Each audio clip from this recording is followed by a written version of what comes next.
In the early 90s, I believe, a basketball coach worked in collaboration with his team without the team's knowledge.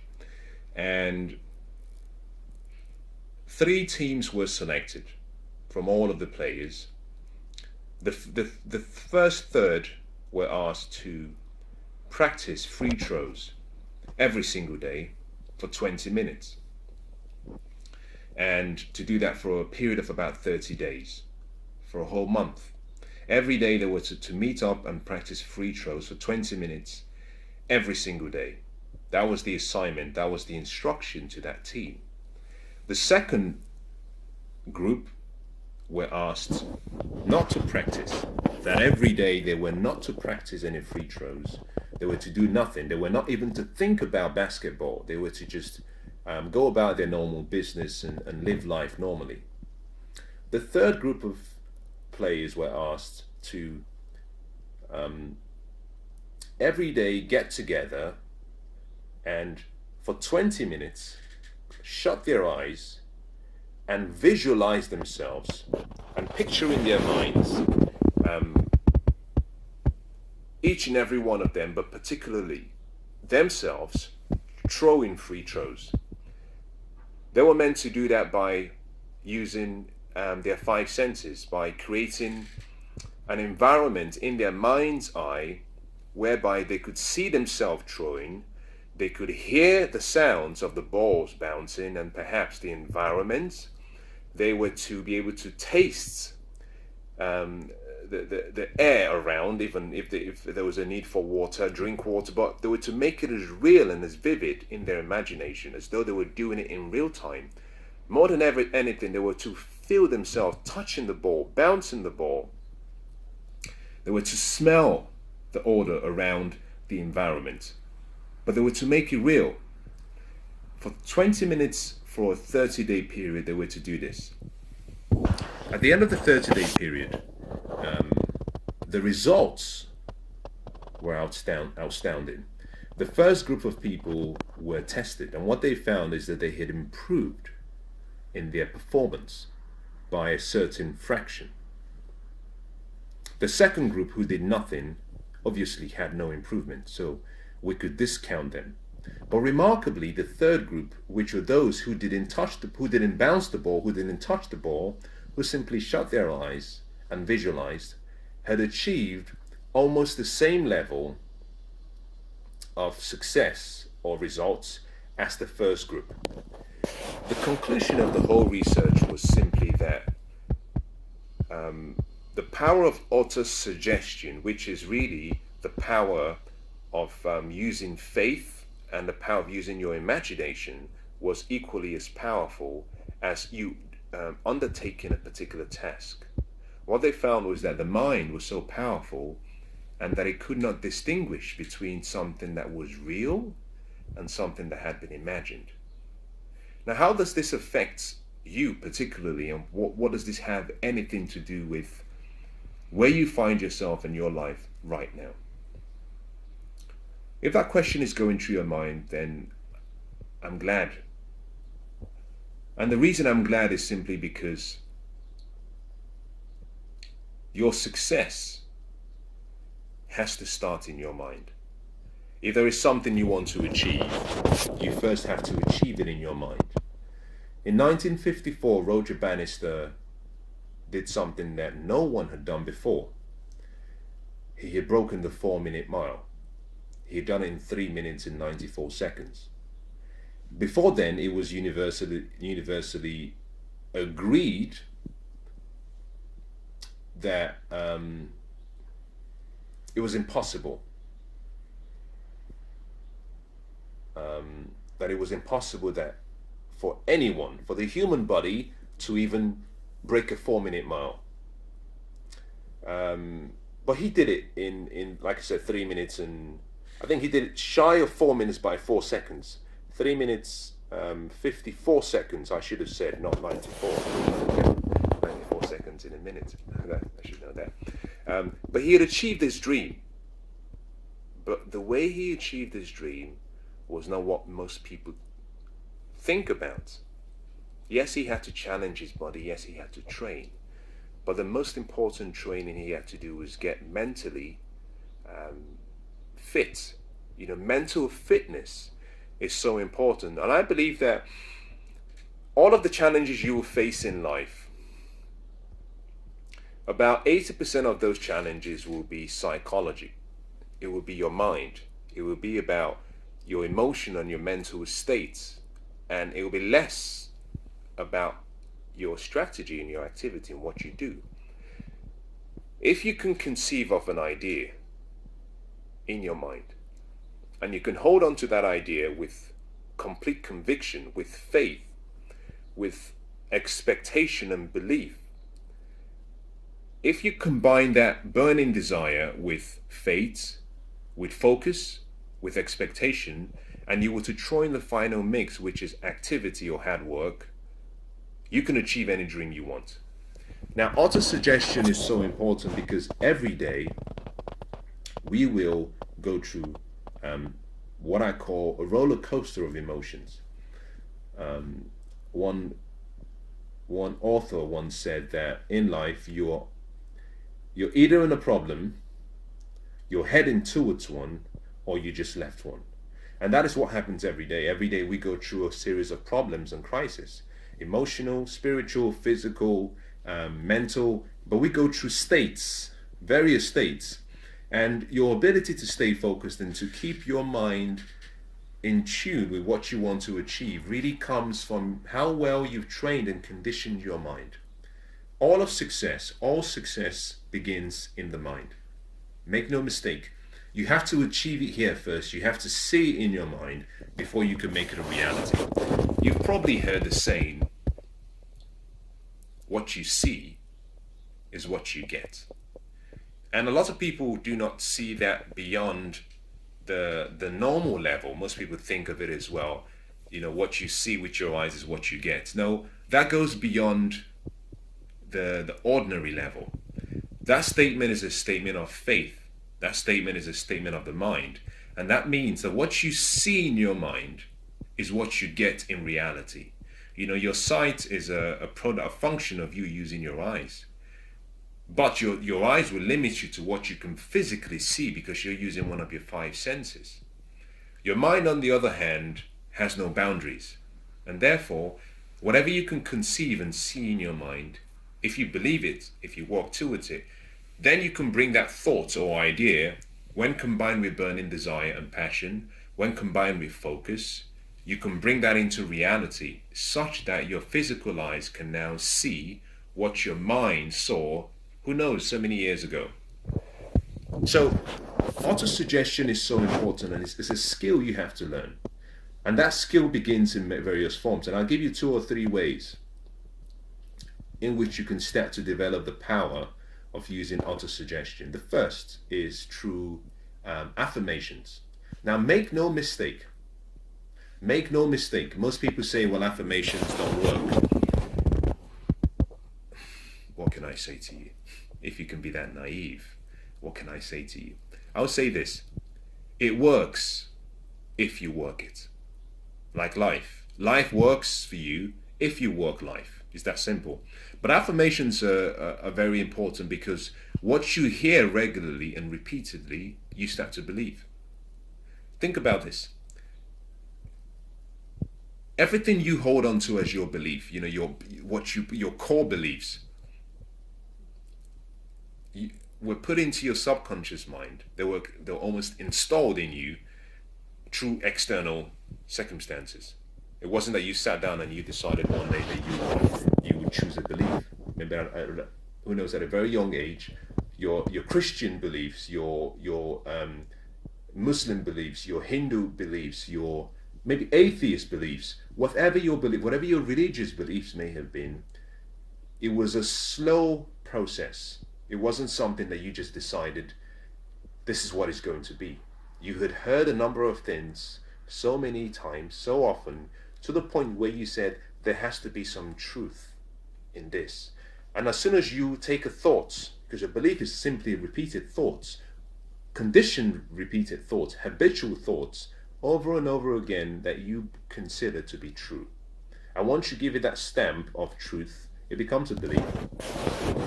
Now, affirmations are important simply because when you start saying positive and empowering things over and over again, they get lodged in your subconscious mind. And your subconscious mind is important because if you think about an iceberg has about 7/8 of its total size below water. Maybe 1/8 is above water. So the Titanic, when the Titanic sunk, it wasn't because there was a small iceberg that was sticking out of the water. No, it was simply because the iceberg, they couldn't really see it. But the little iceberg they could see, yes, it was substantial.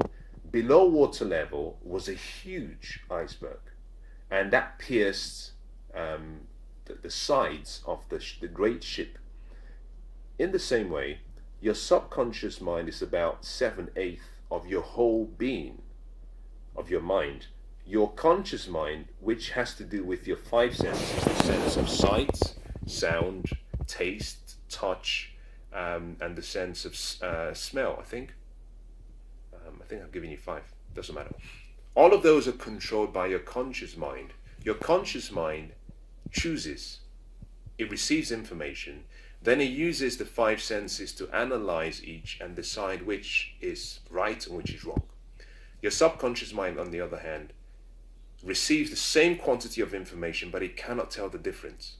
So when you use affirmations, you start to reprogram your subconscious mind by using words that are empowering, words that are encouraging, words that are inspiring, words that edify who you are. So I would say affirmations are very important. Affirm yourself regularly. Don't wait for other people to come and affirm you. No one can actually affirm you better than you can yourself, because you know yourself better than anyone. So choose your affirmations and use those regularly. I will say this, however, if you affirm yourself, you have to follow up on what you've affirmed. Otherwise we call that delusion. Affirmation without execution is the beginning of delusion. If you're affirming something to your subconscious mind and outwardly you're doing something different, we call that I think it's schizophrenic. I think so. Where you're acting like someone else. You got two different personalities going on at the same time, and that is delusion. So whatever you affirm, believe it and act on that belief. Then your affirmations become worth having. Anything contrary to that is just you blowing smoke. Words are important, but your subconscious mind gets to a point where it knows that your actions do not back up what you say, and therefore it does nothing. And that's the reason why affirmations do not work. But you must repeat your affirmations so regularly. Now, the second way of building your auto-suggestion ability is through self-talk.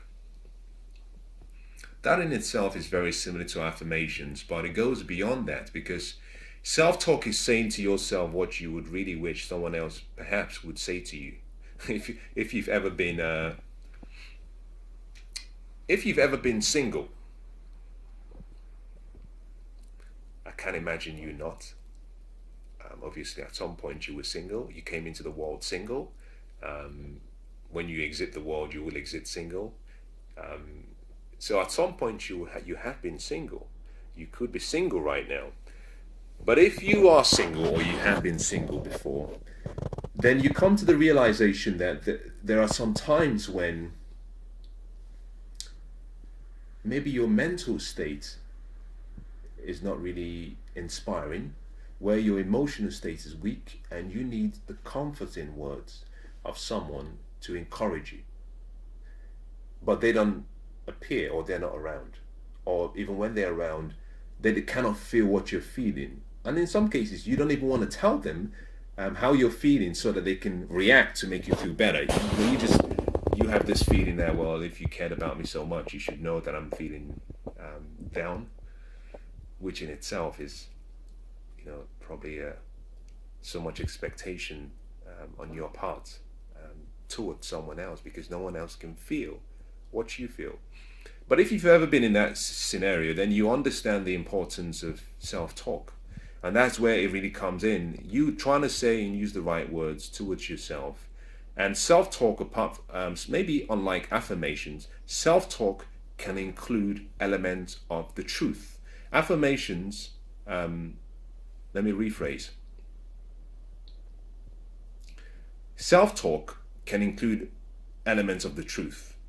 Affirmation sometimes requires faith, so it may not have been something that has been done in real time. So, for example, if you were going to affirm yourself, you could say, I'm a healthy, happy, intelligent person, and you can make it so specific whereby you connect it to something you want to achieve in the future. That could be an affirmation. An affirmation could be you saying, well, I am wealthy and I'm happy. I'm wealthy and I'm rich. Now, at that point, when you're saying it, you could be destitute and broke. But it applies and it works based on your level of faith, because we do not say things based on what we see. We say things based on what we see in our mind, not our sight. You know, we do not work by sight. We walk by vision and by faith, and that is affirmations. Self-talk, on the other hand, could you really saying to yourself what is true. So, for example, you could say, I am an intelligent, beautiful person. I have a great job that I'm good at, and I have a staff that work with me that like me. So you can say things that are true because you're talking the truth. The same way that someone who was going to make a compliment or affirm you will be saying something that is true. So self-talk is slightly different from affirmations in that you're really saying the truth about yourself, and you're just saying that repeatedly. You know, I'm a gorgeous person, I'm a loving person, I care about people, I'm well, I have good health and well-being. You can say things that are true. Those are two ways of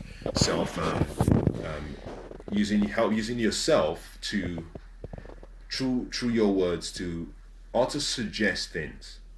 Now, faith is a third way of using auto-suggestion, because what is faith? Faith is simply the substance of things that you hope for and the evidence of things that are yet to be seen. Now, auto-suggestion is achieved through faith simply because how can you have substance of something you hope for? And how can you have the evidence of something unseen yet? The way you do it is because when you use faith, the substance is in your mind. That's what you've seen in your mind. That is the image you've seen in your mind. That is the substance. The evidence is simply that you document that vision, that picture you have in your mind on paper. You crystallize it by giving it permanence in written form on paper so that it becomes a goal. And then you act on that goal. So the evidence is the paper copy of what you have in your mind, but also the activity that you're doing to make it a reality. The highest expression of faith is action. The highest expression of faith is action. But more importantly, auto-suggestion comes as a result of expectation. So faith is not complete without expectation. Give you a good example.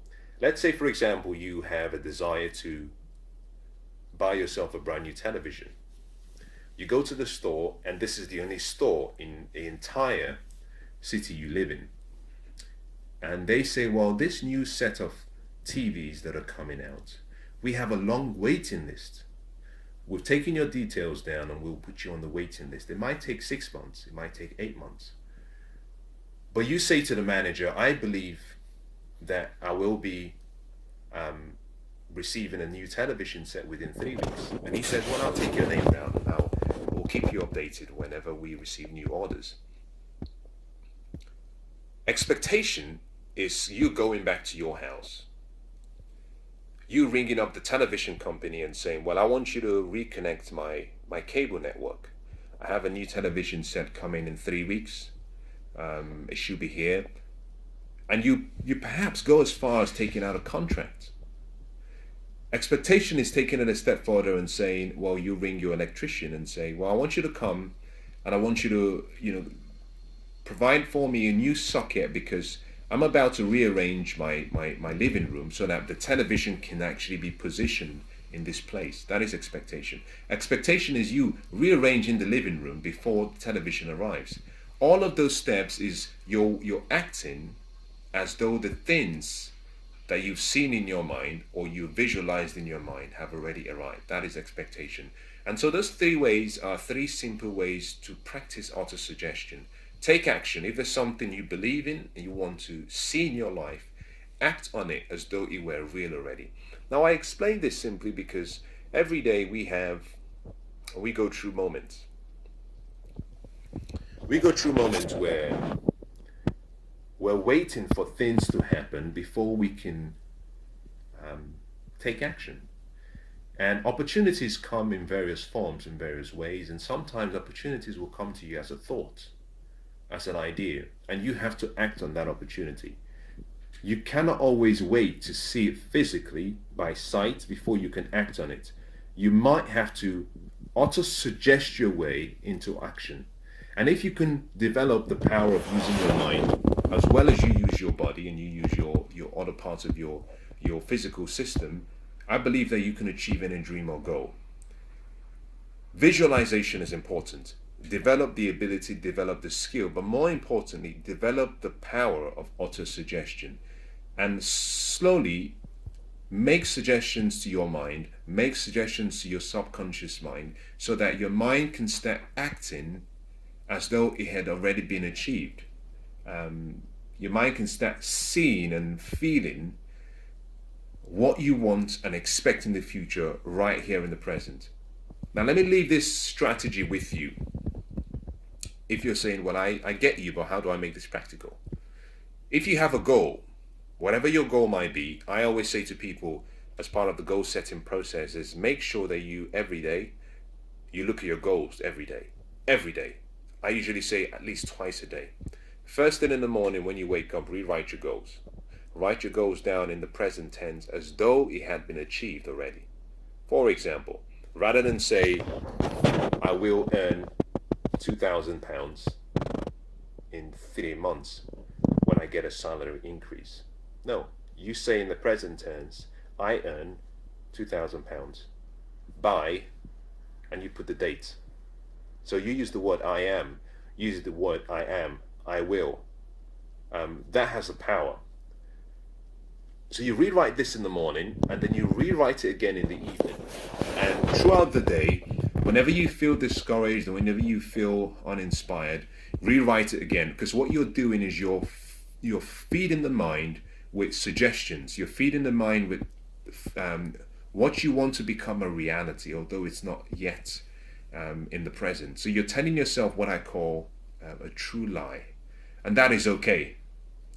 The reason it's okay is because no one has seen the future yet.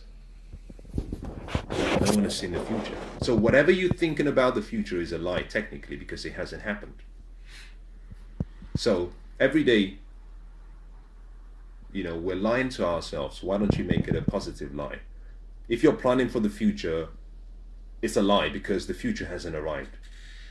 You don't know what will happen in the future. So why don't you make it intentional and tell yourself a true lie?